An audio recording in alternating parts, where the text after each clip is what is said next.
money really is fairly simple. It's just hard to do. There's only about 4 or 5 things you got to do to win. You have to live on less than you make. You need to live on a plan, a written budget. You need to get out of debt, because when you don't have any payments, you have money. Your most powerful wealth-building tool is your income. You've got to learn to save and invest. And you can't do that when you're in debt, don't have a plan, and don't live on less than you make.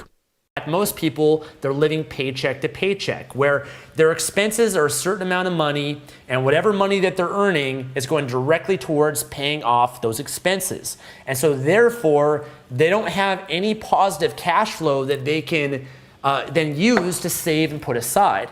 And if you're living that way, if you're living month to month, paycheck to paycheck, and you're not saving any money, then you're stuck in what is called the rat race. The rat race basically means that you're never going to be able to get ahead because you're just repeating the same cycle. You're not taking money that you can save, that you can invest, and help use to build your financial future, to build a business, to make passive income, etc. So really the most important thing that you got to understand before you are even in a position where you can invest money and all that sort of stuff is you got to make sure that you manage your money and you set up a budget. The budget is a pretty simple idea. Here's a couple things. Your budget is you telling your money what to do instead of wondering where it went. Well, I don't want to do a budget. It's restricting.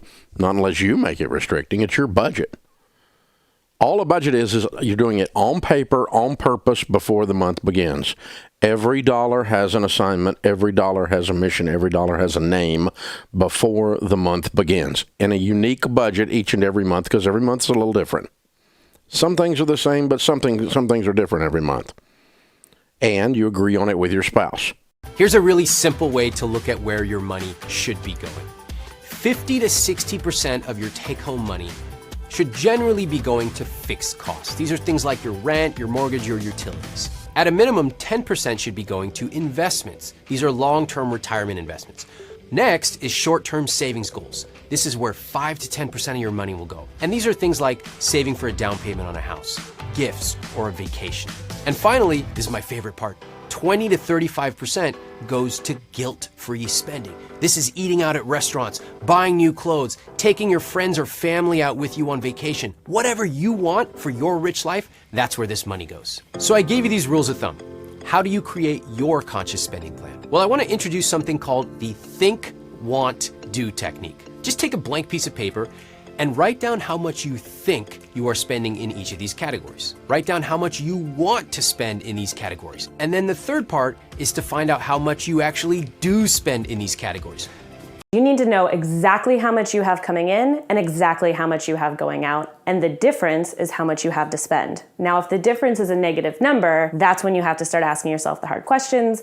That's when you need to figure out what's getting slashed, how can I be earning more money, what is it going to take to make my cash flow look better? But without a comprehensive understanding of your cash flow, it becomes incredibly difficult to be able to make any financial decisions.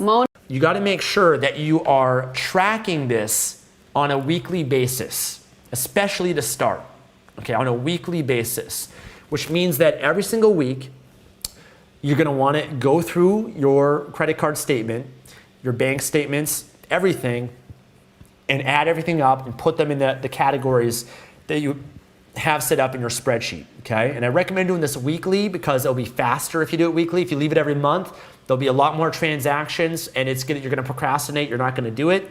Weekly helps you understand where you are at with your budget, and it will help you realize, hey, you know what? I spent a little bit too much this last week. I'm coming up close to my budget, so I need to cut back a little bit, okay? Do it every week, very important. Now, the next step after doing this with all the money that you're hopefully saving is to create an emergency fund. Every single wealthy person I know has an emergency fund of at least 3 to 6 months worth of expenses. This just means that you already know from tracking your expenses exactly how much money you need to spend every single month to live. Now just save 3 to 6 times that in cash. That becomes your emergency fund. That does not become your, ooh, Sony is having a sale on the new flat screen TV. I need that. It is not your, ooh, Mastro's has the new petite filet, 30% off. I need that. This fund really needs to be your break in case of emergency fire extinguisher, where if you have no other place to turn and you have something that comes up unexpectedly, this is where you can turn to. And the reason this is important is that when you have an emergency fund in place, if some sort of $1,000 emergency comes up, you will never be in a position where you can't pay your rent, you can't eat food, you can't buy essentials that you absolutely need, and you won't have to turn to high interest credit card loans or payday loans to pay through it, because that's gonna end up costing you a lot more money on top of everything else. Most people don't know that money has many jobs. I did not know that. Okay. Yes. Most people, they think money has one job, which is to spend. Right. They think, I get money, I spend money, right? That's broke people believe, growing up thinking money has one job. People who are a little bit smarter, they know money has two jobs, Okay. which is to spend and to save, Got it. Yeah. right? The really smart ones, they know that money has three jobs, Okay. which is to Hold on. Let me. which yeah. is to spend, Okay. and also to save, Yes. and to invest. Spend, save, invest. And invest. Okay. And the very wise people, Right. very wise people, they know money has four jobs, which is to spend, save, invest, and donate. Yes. To And give you look back. at the yeah. Warren Buffett, you look at Bill Gates, right? Yeah. Those are the people who really get it. Money has four jobs. So this money's only valuable when? Okay, first lesson I want to share with you. Money only becomes valuable when it is used. Money is not valuable in the bank. Money is not valuable sitting waiting for your retirement. It might give you some peace of mind, some idea that you're going to be fine and you're going to be protected, you know, when you stop working, and that you're going to be able to retire and live happily ever after because you have money sitting on a 401k or a retirement account or a IRA, or you got a bunch of money sitting in a savings account. But the truth is, you can't produce money when it sits in a bank. Money is only valuable when it's used, okay?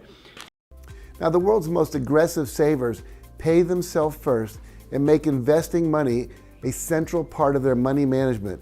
They make that as important as paying their mortgage off. And to get into the habit of saving some money every month, immediately take a predetermined percentage of your paycheck and put it in a savings account that you don't allow yourself to touch. And keep building that account until you've saved enough to move it into a mutual fund or a bond account or to invest it somewhere else. You see, investing just 10 to 15% of your income will help you eventually amass a fortune. So pay yourself first and then live on what is left. This will do two things. Number one, it will force you to start building your fortune. And two, if you still want to buy more and do more, it will force you to find ways to earn more money to afford it. Never, ever dip into your savings to fund your bigger lifestyle.